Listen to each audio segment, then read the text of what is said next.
안녕하세요. 아나운서 고태원입니다. 오늘 다산 브리핑 두 번째 시간인데요.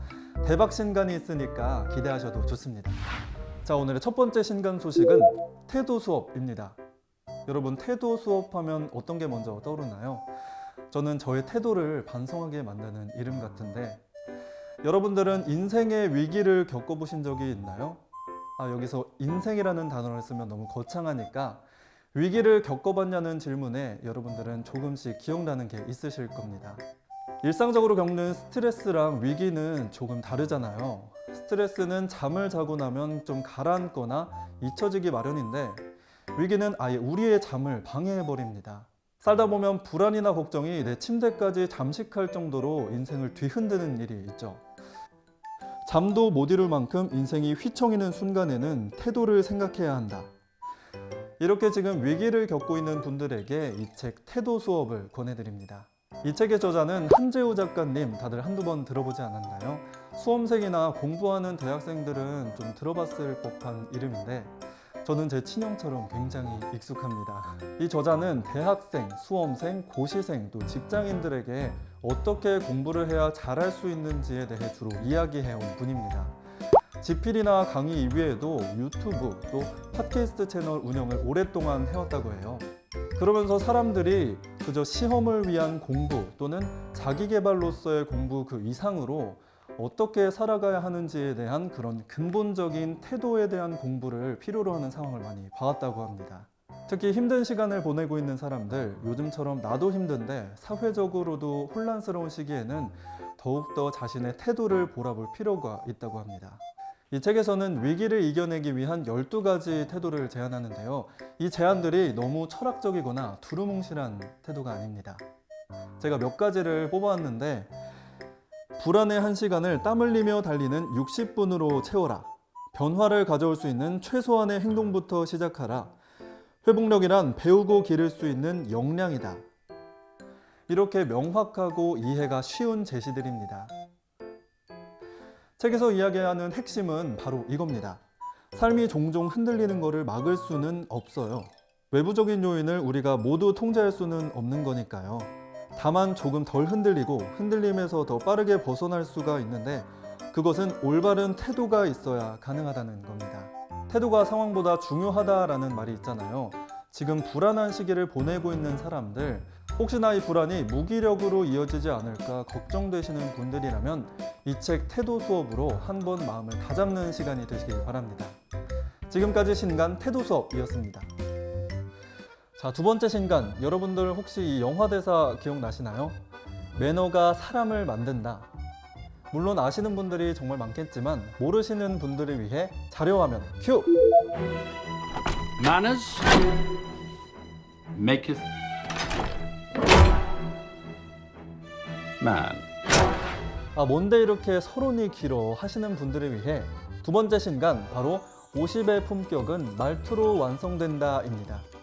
그리고 김범준 저자는 나이가 50에 이르다 보니 하늘의 명은 도저히 알 길이 없고 내가 어떤 말투를 쓰고 있는지부터 알아보게 됐다고 합니다. 40만 넘어도 어딜 가나 옛날 사람, 또 꼰대로 불리는 현실에 점점 위축이 돼서 젊은 사람들과 대화하기 어려우신 분들, 또 이와는 반대로 직위나 나이를 이용해서 사람들에게 상처 주는 말을 하는 사람들이 있습니다. 이 책은 이 두 유형 모두에게 정말 유용한 책입니다. 40에는 자신의 얼굴에 책임을 져야 한다는 말이 있듯이 50에는 자기가 한 말에 책임을 질 줄 알아야 합니다. 하지만 사적으로든 일적으로든 대화를 하다 보면 아차하는 순간이 있기 마련이잖아요. 사랑과 관심에 하트를 보내려고 했는데 비난의 화살이 돼서 날아오는 경우가 있습니다. 낮에 한 말 실수로 뒤늦게 이불킥해도 소용없는 거 다들 아시죠? 생긴 대로 살겠다, 사람은 안 변해 하지 말고 50에는 상대가 윗사람이든 아랫사람이든 나이가 많든 적든 먼저 인사를 건네시고 배려와 존중의 말투 한 스푼씩만 넣어도 몰라보게 변하는 날을 볼 수가 있습니다. 50에 다시 하는 말투 공부로 인생의 후반전 역전을 노려보는 건 어떨까요? 지금까지 신간 50의 품격은 말투로 완성된다 였습니다. 자, 벌써 오늘의 마지막 신간입니다. 마지막인 만큼 정말 어마무시한 신간이겠죠? 오늘의 마지막 신간, 바로 저자 매트 파커의 험블파이입니다. 여러분들도 아시다시피 올해 국내 출판 시장에는 수학책 출간 붐이 일었다고 해도 과언이 아니죠. 영미권에서는 최초로 종합 베스트셀러 1위가 된 수학책이 탄생했습니다. 영국에서는 수주 동안 썬데이 타임즈 베스트셀러 1위를 수송 중이던 비커밍을 누르고 1위가 되어서 더욱더 화제가 됐는데요. 열풍의 주역인 이 수학책의 원제는 험블파이, 직역하면 겸손한 파이입니다. 지금은 북미판도 출간되어 있지만 미국 독자들은 그때까지 기다리기 어려웠던 모양입니다. 대서양을 가로지르는 기나긴 배송기간도 불사하고 독자들 덕분에 출간되기도 전에 아마존 베스트셀러 인터내셔널 부분 1위를 차지하기도 했습니다. 지금 이 영상을 보시는 분들도 수학 원리 몇 개는 알고 계실 거예요. 저는 학교를 졸업하면 수학을 다시는 쳐다보지도 않을 줄 알았는데 그게 그렇게 되지가 않죠. 어쩌다 중요한 수학 계산을 담당하게 되면 그때의 긴장감과 부담감은 이루 말할 수가 없습니다. 그런데 이 책의 부제처럼 세상에서 수학이 사라진다면 어떻게 될까요? 험블파이는 수학의 실수 혹은 오류로 인해 벌어진 대참사를 한데 모은 책입니다. 맥주 양조용 보리를 거래한 기록에 남겨진 인류 최초의 계산 실수부터 수식 하나 때문에 벌어진 금융권의 수천억부터 수조 원 단위의 사고, 그리고 나사의 화성 탐사선 발사 프로젝트 실패까지 우리들이 저질러온 세기의 수학 실수를 한데 모았습니다. 수학을 좋아해보려고 수학에서 재미를 찾으려고 무던히 노력하셨다면 실수만큼 재미있는 이야기거리가 또 있을까요? 문명건설 가이드를 쓴 라이언 노스도 이 책을 읽고 나의 실수에 대해 면죄부를 받은 기분이라고 했다니까 어쩐지 위안이 되기도 하는데요.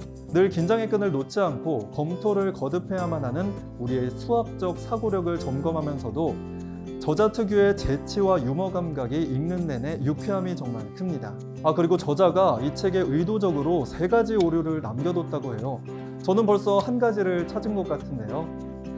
모두 찾은 사람의 연락을 기다린다고 하니까 여러분들도 한번 찾아보시는 건 어떨까요? 지금까지 험블파이였습니다. 오늘 좋은 책 많이 소개해드렸는데요. 모든 분들에게 좋은 정보 그리고 좋은 책이 됐으면 좋겠습니다. 다음 이 시간에 더 좋은 책으로 찾아뵙겠습니다. 감사합니다.